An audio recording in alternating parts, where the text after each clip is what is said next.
Hello students, this is Amit Tiwari, your English teacher. Students, we have been studying the second chapter of the Stars book, The Tiger King, written by Kalki. और अभी तक हमने इस story में ये पढ़ा कि महाराजा जिलानी जंगजंग बहादुर ने जब अपना पहला टाइगर मारा तो उस टाइगर के बॉडी को स्टेट एस्ट्रोलॉजर के सामने ले जाके रख दिया और इस तरीके से महाराजा जो है बहुत ज़्यादा खुश थे कि उन्होंने पहला टाइगर मार लिया है। लेकिन स्टेट एस्ट्रोलॉजर ने महाराजा को ये बताया कि इस तरीके से आप 99 शेरों का शिकार तो कर लेंगे, बट आपको 100वें शेर के शिकार के समय बहुत ज़्यादा अलर्ट रहना पड़ेगा। और इस तरीके से स्टेट एस्ट्रोलॉजर ने महाराजा को 100वें शिकार या 100वें टाइगर के शिकार को लेकर एक चेतावनी दी और सावधान रहने के लिए कहा। महाराजा ने इस बात को एक चैलेंज की तरह लिया और उन्होंने पूछा स्टेट एस्ट्रोलॉजर से कि अगर मैंने 100वें शेर का भी शिकार कर दिया तो स्टेट एस्ट्रोलॉजर ने कहा कि तब वो अपनी एस्ट्रोलॉजी की सारी किताबों को फाड़ के जला देंगे और अपनी चोटी काट देंगे। Now let us see what happens next in this story. From that day onwards it was celebration time for all the tigers inhabiting Pratibandhapuram. The state banned tiger hunting by anyone except the Maharaja. A proclamation was issued to the effect that if anyone dared to fling so much as a stone at a tiger, all his wealth and property would be confiscated. अब उस दिन के बाद से प्रतिबंधपुरम के जंगलों में जो भी शेर थे उन्होंने सेलिब्रेशन स्टार्ट कर दिया। उनके लिए एक सेलिब्रेशन का टाइम था क्योंकि राज्य ने शेरों के शिकार पे बैन लगा दिया था एक्सेप्ट महाराजा, यानी कि महाराजा को छोड़कर शेरों का शिकार राज्य में और कोई नहीं कर सकता था। और इसके लिए एक घोषणा भी इशू किया गया, एक घोषणा पत्र भी जारी किया गया। उसमें कहा गया कि कोई भी अगर एक पत्थर भी शेरों के तरफ फेंकने की हिम्मत करेगा तो उसकी सारी प्रॉपर्टीज़, उसकी सारी ज़मीन जायदाद को जब्त कर लिया जाएगा।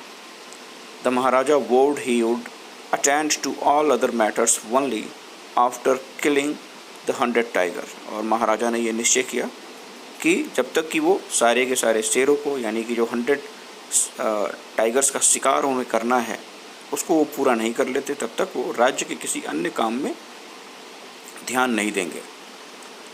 यानी कि उन्होंने अपने किंग की रिस्पॉन्सिबिलिटीज़ को छोड़ दिया था और सिर्फ अपने एम्बिशन को पूरा करने में अपना ध्यान लगा रहे थे। Initially the king seemed well set to realise his ambition. और शुरू में तो ऐसा लगा कि वो अपने इस एम्बिशन को बड़ी आसानी से पूरा कर लेंगे। Not that he faced no danger. There were times when the bullet missed its mark. The tiger leapt upon him, and he fought the beast with his bare hands.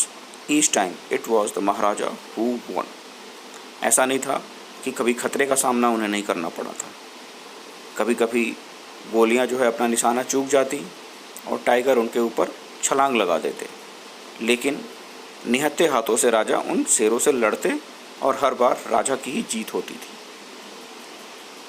At another time he was in danger of losing his throne. एक समय ऐसा आया जब अपनी राज्य को loose करने का खतरा भी या खो देने का खतरा भी मंडराने लगा। A high ranking British officer visited Pratibandhapuram. He was very fond of hunting tigers and fonder of being photographed with the tigers he had shot. एक बार प्रतिबंधपुरम में एक हाई रैंकिंग ब्रिटिश ऑफिसर आता है। वो शिकारों का बहुत शौकीन है, खास करके शेर के शिकार का बहुत शौकीन है और इससे भी ज़्यादा वो शिकार किए गए शेर के साथ फ़ोटो खिंचवाने का शौकीन है। और एज़ यूजुअल वो प्रतिबंधपुरम में शेरों के शिकार की इच्छा जताता है। But the Maharaja was firm in his resolve. और लेकिन महाराजा जो है अपने निश्चय को लेकर दृढ़ थे। ही रिफ्यूज्ड परमिशन, और उन्होंने परमिशन नहीं दिया। हालांकि उस ज़माने में जो राजा महाराजा थे वो अंग्रेज़ों से बहुत ज़्यादा डरा करते थे, लेकिन फिर भी महाराजा को अपने एम्बिशन को पूरा करना था और इसी वजह से उन्होंने हाई रैंकिंग ब्रिटिश ऑफिशियल को बिल्कुल ही मना कर दिया। अब कैसे मना किया? I can organise any other hunt, you may go on a boar hunt, you may conduct a mouse hunt, we may ready for a mosquito hunt, but tiger hunt that's impossible. उन्होंने कहा कि हम आपके लिए कोई और शिकार का आयोजन कर सकते हैं, आप हो सके तो बोर का शिकार कर लीजिए, आप एक चूहे को ही मार लीजिए, एक मच्छर का ही शिकार कर लीजिए, लेकिन शेर का शिकार यह तो बिल्कुल ही इम्पॉसिबल है। The British officer's secretary sent word to the Maharaja through the Diwan that the durai himself did not have to kill the tiger. अब ब्रिटिश ऑफिसर ने महाराजा के दीवान के थ्रू एक संदेश भिजवाया और उसमें ये कहलवाया कि दुराई जो है खुद टाइगर का शिकार नहीं करना चाहता है। अब दुराई कौन होता है? दुराई साउथ इंडिया में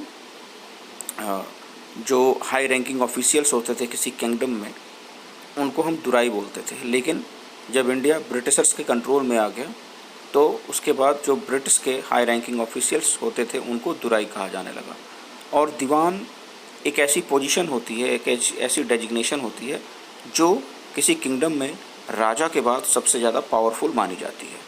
तो इस तरीके से ब्रिटिश ऑफिसर ने दीवान के थ्रू ये संदेश भिजवाया कि सिर्फ दुराई जो है टाइगर का शिकार नहीं करना चाहता है, टाइगर का शिकार कोई और करे। The Maharaja could do the actual killing, what was important to the Durai was a photograph of himself holding the gun and standing over the tiger's carcass। तो ब्रिटिश ऑफिसर ने ये कहलवाया कि टाइगर का शिकार तो महाराजा जी ही करेंगे, उसके लिए क्या महत्वपूर्ण है? उसके लिए ये बात महत्वपूर्ण है कि एक बार शिकार हो जाने के बाद बंदूक लेके शिकार किए गए शेर के बॉडी के साथ वो एक फ़ोटो खिंचवाएं। But the Maharaja would not agree even to this proposal. लेकिन महाराजा इस प्रपोजल के लिए भी तैयार नहीं हुए। If he relented now, what would he do if other British officers turned up for tiger hunt? तो अगर इस बात के लिए राजा एग्री हो जाते हैं तो हो सकता है कि बाकी सारे ब्रिटिश ऑफिसर्स भी इसी तरीके का प्रपोजल उनके सामने रख दें, तब वो क्या करेंगे? इस वजह से उन्होंने सिरे से इस बात को, इस प्रपोजल को नकार दिया। Because he prevented a British officer from fulfilling his desire, the Maharaja stood in danger of losing his kingdom itself. अब चूँकि उन्होंने उस हाई रैंकिंग ब्रिटिश ऑफिसर के इच्छाओं की पूर्ति के लिए मना कर दिया था और इस वजह से स्वयं ही अपने राज्य को खो देने के झमेले में पड़ गए थे। The Maharaja and the Diwan had deliberations over this issue। Maharaja और दीवान ने मिलकर इस पर बैठकें की, बातचीत की, सलाह मशवरा किया। As a result, a telegram was dispatched forthwith to a famous British company of jewelers in Calcutta। और निश्चय ये लिया कि एक तुरंत ही एक टेलीग्राम जो है एक फेमस ब्रिटिश कंपनी जो कि ज्वेलर्स की कंपनी थी, जो कि कलकत्ता में थी, वहाँ पे एक टेलीग्राम भेजा जाए। और टेलीग्राम में क्या लिखा जाए? Send samples of expensive diamond rings for different designs. और बहुत ही ज़्यादा एक्सपेंसिव डायमंड के रिंग्स जो कि अलग अलग डिज़ाइंस में हो उसको तुरंत ही भेजा जाए। सम 50 रिंग अराइव्ड। तकरीबन 50 रिंग्स जो हैं उस ज्वेलर कंपनी से आई महाराजा के पास। The Maharaja sent the whole lot to the British officers good lady. और महाराजा ने उस पूरे के पूरे 50 रिंग्स को जो दुराई था यानी कि ब्रिटिश ऑफिसर्स था उसकी वाइफ को भेज दिया। गुड लेडी का मतलब ब्रिटिश ऑफिसर्स गुड लेडी का मतलब होता है कि ब्रिटिश ऑफिसर की wife. The king and the minister expected the Duraisani to choose 1 or 2 rings and send the rest back। Within no time at all, the Duraishani sent her reply, "Thank you very much for your gifts"। तो राजा और राजा के minister ने ये expect किया था कि दुराइशानी इन 50 rings में से 1 या 2 रिंग को चूज़ करेंगी, बाकी उन्हें वापस भेज देंगी। लेकिन दुराइशानी यहाँ पे ब्रिटिश ऑफिसर की वाइफ को कहा जा रहा है। दुराइशानी तो बहुत लालची निकली, उसने पूरे के पूरे रिंग्स को, यानी 50 की संख्या में जो रिंग्स थे उसको रख लिया और संदेश भिजवाया कि आपका बहुत बहुत धन्यवाद गिफ्ट भेजने के लिए। इन 2 days a bill of 3 lakh rupees came from British jewellers, और 2 दिन के अंदर ही 3 लाख रुपए का एक बिल आ गया उस ज्वेलरी कंपनी से उन अंगूठियों के लिए। The Maharaja was happy that though he had lost 3 lakh rupees he had managed to retain his kingdom, और महाराजा इस बात से बहुत ज़्यादा खुश थे कि यद्यपि उन्हें 3 लाख रुपए गंवाने पड़े, लेकिन फिर भी उन्होंने अपने राज्य को खोने से बचा लिया। The Maharaja tiger hunt continued to be highly successful, और इस तरीके से महाराजा का जो ये शिकार करने का एम्बिशन था बहुत ही सक्सेसफुली चल रहा था।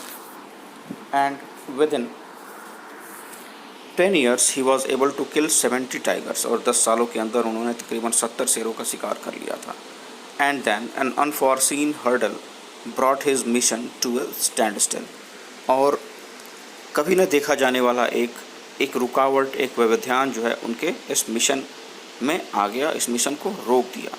The tiger population became extinct in the forest of Pratibandapuram, Pratibandapuram के फॉरेस्ट में जो टाइगर का पॉपुलेशन था वो अब खात्मे की कगार पे आ गया था या ख़त्म हो गया था।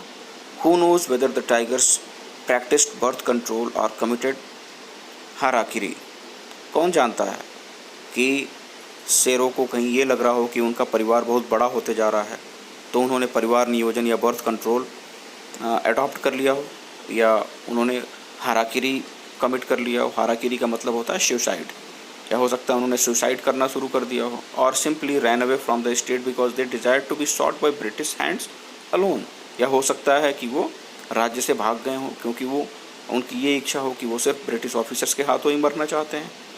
तो इस तरीके से जो राइटर है इस स्टोरी का, उसने एक बहुत ही ह्यूमरस वे में एक बहुत ही सीरियस इशू को रेस किया है। इसमें ये बताया है कि किस तरीके से रैकलेस वे में टाइगर्स का हंट करने से टाइगर्स एक्सटिंक्ट हो गए थे। One day the Maharaja sent for the Diwan. Diwan Sahib, aren't you aware of the fact that 30 tigers still remain to be shot down by this gun of mine? He asked, brand signing his gun. एक दिन महाराजा ने दीवान को बुलाया और दीवान से कहा, दीवान साहब, क्या इस बात को लेके अवेयर नहीं है कि सिर्फ मुझे अभी भी 30 शेरों का शिकार करना है अपनी इस गन से? और इस तरीके से उन्होंने अपने गन को दिखाते हुए ये बात महाराजा दीवान से जो है ये बात पूछी। Shuddering at the sight of the gun, the Diwan cried out, Your Majesty, I am not a tiger. Which idiot would call you a tiger? No, I am not a gun. You are neither tiger nor gun. तो जब महाराजा ने gun को state दीवान की तरफ तानते हुए उससे पूछा, तब जो दीवान था वो लगभग कांपते हुए कहा, चिल्लाया, महाराज, मैं टाइगर नहीं हूँ। तो महाराज ने कहा, अरे मूर्ख, तुम्हें टाइगर किसने कहा? तो दीवान कहता है कि अरे मैं गन भी नहीं हूँ। तो महाराजा कहते हैं कि ना ही तुम गन हो ना ही तुम टाइगर हो। Dewan sahib, I summon you here for a different purpose. मैंने तुम्हें एक बिल्कुल ही अलग काम के लिए यहाँ पे बुलाया है। I have decided to get married. मैंने डिसाइड किया है कि मैं अब शादी करूँगा। The Diwan began to babble even more. और दीवान जो है अब कुछ ज़्यादा ही बड़बड़ाने लगा था, कुछ ज़्यादा ही मूर्खों की तरफ बात करने लगा था। Your majesty, I have 2 wives already and if I marry you. महाराज, मेरी पहले से ही 2 पत्नियां हैं, और अगर मैंने आपसे शादी कर ली तो डोंट टॉक नॉनसेंस। मूर्खों की तरह बात मत करो। Why should I marry you? मैं तुमसे शादी क्यों करूँगा? What I want is a tiger. मैं तो बस एक टाइगर चाहता हूँ। Your majesty, please think it over. Your ancestors were married to the sword. If you like, marry the gun. A tiger king is more than enough for this state. It does not need a tiger queen as well. अब यहाँ पे students देखो किस तरीके से writer ने एक humour create करने की कोशिश की है। दीवान कहता है कि महाराजा, एक बार फिर से अपनी बातों पे विचार कर लीजिए। आपके एंसेस्टर्स ने स्वॉर्ड से शादी की थी।